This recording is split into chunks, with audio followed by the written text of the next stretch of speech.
Hello, my name is Seraphine. Maybe it's better if I introduce myself first, as if saying it might free my daughter's name a little from my mind.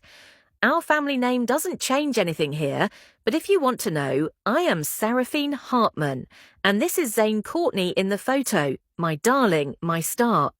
If you are watching this video, please subscribe. I want this story to reach more people. I want to protect Zayne's name from being forgotten. Please subscribe and share. Our circumstances were very poor. Every day in life had some shortage, some debt, and a little hope breaking. Me, my partner, and Zayne, the three of us shared a small house. Zayne stood out from a young age for her big heart. She loved music, could smile on the street, but also carried a quiet depth inside her. I was proud of her, but being a parent is always full of choices and pains. One day, someone came who changed our lives. His name was Thaddeus. Maybe you haven't heard it much. He was an older man, but seemed like someone who could bring stability and opportunities. My partner did not accept the proposal. He feared for his daughter's happiness, for the pressure on her young heart. "He's old," he said. "Zayne isn't ready for this." And my heart was conflicted. But another feeling protected me. Pain, need, the heavy voice of the future. I spent sleepless nights thinking, a few coins in the bank, a few doors in life.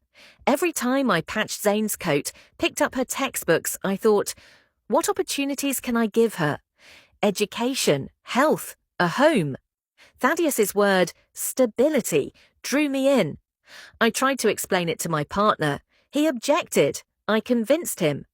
For me, this was not selling, it was protecting, a decision born of necessity, fear, and love. Without a big celebration, a quick civil marriage, we moved forward. It felt like life wouldn't give us more time to wait. For him, it was a choice. For us, a way to survive. What would people think about it? I didn't know. I was only a mother. Sometimes being a mother calls for the narrowest of choices. Even after this marriage, Zayne tried to live with her own heart. She didn't change with a new apartment, new clothes. She was still that quiet-eyed, music-loving girl.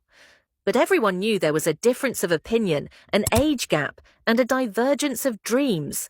Sometimes she would look at me and stay silent, and in that silence, I read so much.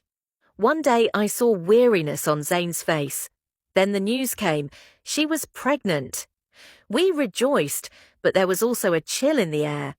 The child to be born was both hope and fear for us. Months passed, the due date approached, but the baby did not come. The doctors said the situation was unusual. Over 9 months had passed, but everything wasn't going according to plan. I held my breath and waited. At the last moment, she was rushed into surgery. Everything happened at once. The steps of the doctors, the opening and closing of doors, the cold lights. I couldn't watch from the surgery room door, but they said they had delivered the baby. 1 heartbeat, we survived. But afterwards, we lost Zayne. The doctors tried to explain complications, internal bleeding, urgent intervention. I heard the words, but inside me, a void formed. In that void, Zayne's laughter, her headphones in hand, her old street clothes, everything melted away. They would never return her to me in the hospital under those cold lights. That day, sitting by the gravestone, my hands frozen, I thought, why did I convince her? Why did I put her on this path? I blamed myself for everything. Maybe I should have been stricter. Maybe our love could have protected her another way. These questions will never cease. But one thing I knew. Zayne would never sell her life for money. She wanted love, music, just to live. My choice may have changed her path, and it shatters my heart. People say time heals wounds, but salt was sprinkled on mine. Every morning I look at her picture, I want to speak to her. I want to tell her how much I loved her. I want to tell her I never misunderstood her. But she can no longer answer. The laughter-filled memories, the sound of her guitar, the meals she shared with us in the evening kitchen, all are now memories written on a gravestone, Zayne Courtney. Sometimes people approach us and ask, "Why for money? Why so soon?" I try to smile at them, but my eyes fill with tears. Because sometimes the only reason for a choice in life is the future.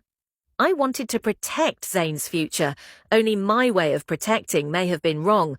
I am full of mistakes. I am regretful. I also love every breath I call her name. I remember Zayne's wedding day. It wasn't a big wedding, but there was a brief smile on her face. She kept her childhood, her dreams, all her uncertain wishes in her heart, and left. I pray for her every night, that her soul may find peace. They tell me that over time, the pain will lessen. I believe, but every time I go to the gravestone, that first day pain still surrounds me. Dear viewers, if you are listening to this story, please subscribe. To keep Zayne's story alive, to make such stories a lesson for other families, subscribe and share. Her voice, her choices, our defeat, these are important for people to hear. I make this video for her and also to grow, think and understand each other with you. Life sometimes presents burdens in a way that even parents and young people can make mistakes. But every mistake is a lesson, every loss a memory, and every memory gives us a chance to change. Zayne, my dear, I love you every day. I search for you in every singer's song, every starry night, every candlelight. I live for you so the world knows your name existed, you were in this life, and your story will never be taken from us.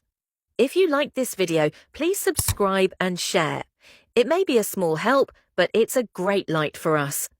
Thank you for listening to Zayne's story. Look at her and all mothers and young people with love.